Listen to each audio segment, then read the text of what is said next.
पहुंचे हैं, आपने ऐलान किया था छात्रों का समर्थन देने आने के लिए, क्या कुछ कहेंगे?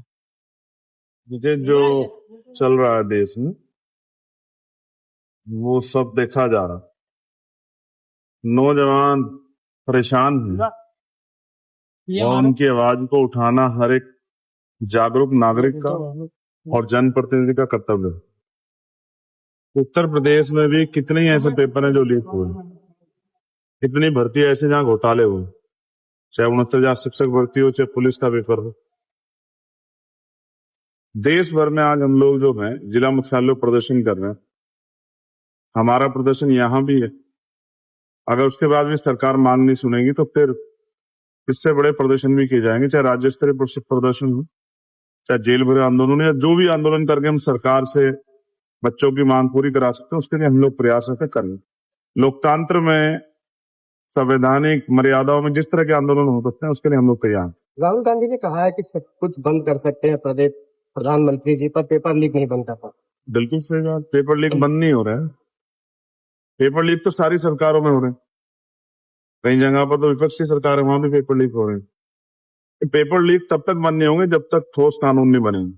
प्रधानमंत्री ने कहा है, देखिए होता क्या है, ठोस कानून बने और सिर्फ कानून ही ना बने और ऐसी प्रक्रियाएं बने कि पेपर भी लीक ना हो। लेकिन जिस तरह से बच्चों का शोषण हो रहा है कि जो जेब में वो भी निकल जा रहा है पेपर के चक्कर में।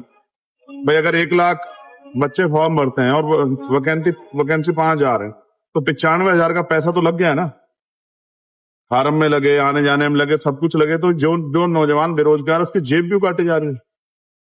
क्यों इतनी दूर दूर सेंटर लग रहे हैं? होम डिस्ट्रिक्ट में सेंटर क्यों नहीं हो सकते? फॉर्म पे जो पैसा लिया रहा है वो क्यों लिया जा रहा है? नौजवानों को सुविधा दीजिए, वो टैक्स दे रहे हैं, क्योंकि जेब काटना सरकारें बंद करें। इसलिए पॉलिसी अच्छी बननी चाहिए जिससे परीक्षा में भी सुधार हो, शिक्षा में भी सुधार हो और पेपर लीक जैसी घटनाएं ना हो, बच्चों का भविष्य बर्बाद ना हो, बच्चे निराश होकर सुसाइड ना जाए। मोहन भागवत जी कह रहे हैं कि अब छात्र संवाद करने लगे हैं, इनसे संवाद करने की जरूरत है। नहीं, संवाद होना चाहिए। मैं इसलिए बैठा था पार्लियामेंट में कि संवाद, तो सरकार के 2 मंत्री मेरे पास है, उन्होंने कहा कि हम संवाद करेंगे, हम आपको विश्वास दिलाते। संवाद हो रहा है, अच्छी बात है, संवाद से हल निकलेगा। जब संवाद नहीं हो रहा तब मन में चिंता हो रही, जब संवाद हो रहा है तो मुझे लगता है कि हल निकलेगा। देश भी हमारा, मैं छात्रों से भी कहूंगा जो आंदोलन कर रहे हैं, जहां भी सरकारी संपत्ति सारी हमारी है, देश हमारा है, प्रदेश हमारा, कानून को अपने हाथ में ना लें किसी भी कीमत पे, कोई अफसाय या कुछ भी करे, बस शांतिपूर्वक आंदोलन करें, संविधान की मर्यादा, ये उनका अधिकार।